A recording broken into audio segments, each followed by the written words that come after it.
Okay, let's try this again. I will not claim to tell you the origin of space and time. I am not your god, I am not your prophet.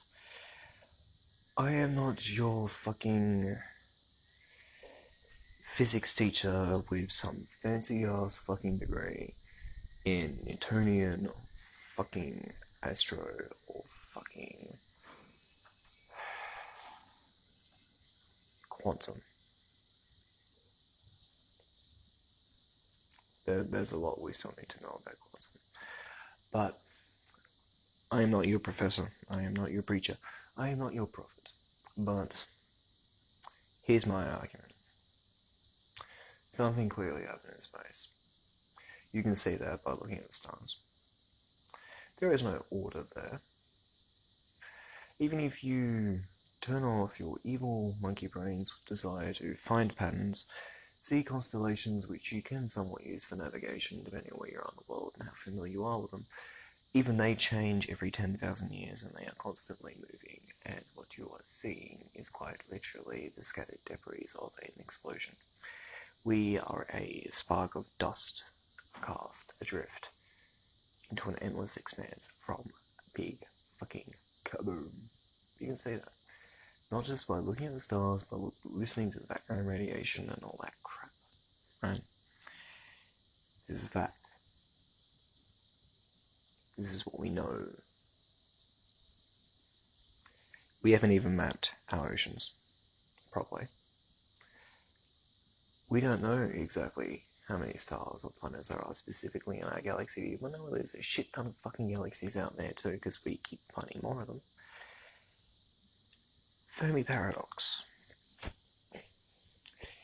Fermi paradox is the mathematical conclusion that we know more or less what led to the exact point we are at now. We know that in our little Oort cloud, our sun was birthed in a little nursery, and then once things started to settle down and the sun grew up a bit, well, the planets started to form around it.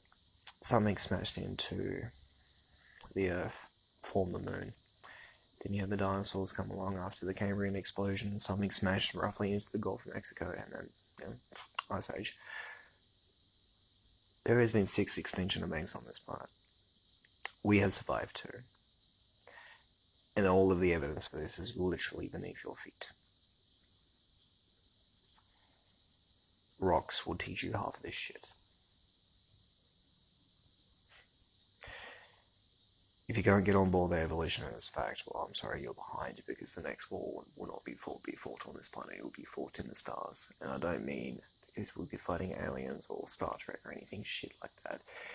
It will literally be a race to get off this planet and colonize the planets around us and beyond, because quite frankly, I don't claim to have the answer for the Fermi paradox, but my conclusion is, well, if we're hearing absolutely nothing and we've been searching, we've been scanning, there's 2 possibilities. Either we're on some kind of radio blackout and, the powers that be, if there are any out there, would be able to crush us like an ant.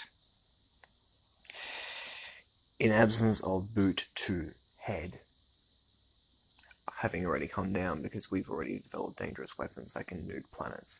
Literally, we invented nukes before we perfected power or space travel.